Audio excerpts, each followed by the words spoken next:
Hi friends, welcome to my venue. അപ്പോൾ ഇന്ന് കഴിഞ്ഞ ദിവസം ഞാൻ ഈ മെറ്റീരിയലിൽ ഒരു വേറെ പാറ്റേൺ കാണിച്ചായിരുന്നു, ആലിയ കട്ടിലുള്ള.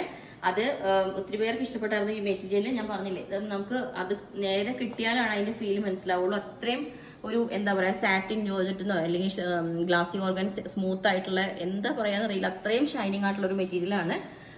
ശരിക്കും പറഞ്ഞാൽ ഒരു ഡബിൾ ഷെയ്ഡിനകത്തേക്ക് ഒരു ബ്ലാക്കിന്റെ ഷെയ്ഡും കൂടെ വരുന്നുണ്ട്, കണ്ടോ. ഭയങ്കര സ്മൂത്ത് ആണ്. ഓക്കെ, അപ്പം ഇതിനകത്ത് നമ്മൾ യോക്ക് പോർഷൻ ഇതേപോലെ ഉള്ള യോക്ക് കൊടുത്തേക്കുന്നത് സ്ട്രെയിറ്റ് ആയിട്ടുള്ള ഒരു വീനൊക്കെ കൊടുത്തിട്ടുണ്ട്. ഇതാണ് ഞാൻ ക്ലോസ് ആയിട്ട് കാണിച്ചു തരാം. ഇതുപോലെയാണ് അതിന്റെ നെക്ക് വരുന്നത്. സ്കാലപ്പിന്റെ എൻഡ് താഴോട്ട് വന്നിട്ട് ഈ ഒരു പാറ്റേണിലേക്ക്, സ്പെഷ്യലി ഇതിന്റെ മെറ്റീരിയൽ ഞാൻ കാണിച്ചു തരാം. കണ്ടോ, ഒരു ഭയങ്കര ഒരു സിൽക്ക് പോലെ വരുന്ന അത്രയും സ്മൂത്ത് ആയിട്ടുള്ള ഒരു മെറ്റീരിയലാണ്. നിങ്ങൾക്ക് കിട്ടിക്കഴിയുമ്പോൾ മനസ്സിലാണ്. അത്രയും സിമ്പിൾ ആയിട്ട് ഇതൊരു ടോപ്പ് ചെയ്താൽ തന്നെ നല്ല ഭംഗിയാണ്. ലെങ്ത് ഇതിന്റെ 48 വരുന്നുണ്ട്. അത്രയും ഫിനിഷിങ്ങിലാണ് നമ്മൾ ആ ഫ്രണ്ടിലെ പ്ലീറ്റ്സ് കൊടുത്തേക്കുന്നത്. എല്ലാവർക്കും നല്ല വയറൊക്കെ ഉള്ളവർക്ക് ഒതുങ്ങി തോന്നും ഇങ്ങനത്തെ പാറ്റേൺ. ഓക്കെ, അപ്പോൾ ലെങ്ത് 48 വരുന്നുണ്ട്. അപ്പോൾ എല്ലാ സൈസും അവൈലബിൾ ആണ്. ബുക്ക് ചെയ്തിട്ട് ഒരു 7 വർക്കിംഗ് ഡേയ്സ് കഴിഞ്ഞിട്ടായിരിക്കും ഡിസ്പാച്ച് ചെയ്യുന്നത്. അപ്പോൾ നിങ്ങൾക്ക് വേണമെങ്കിൽ താഴെ വാട്സ്ആപ്പ് നമ്പർ കൊടുത്തിട്ടുണ്ട്, അതിനകത്തെ കോൺടാക്ട് ചെയ്ത് ബാക്കി ഡീറ്റെയിൽസ് ഒക്കെ പറയുന്നതായിരിക്കും. Okay, thank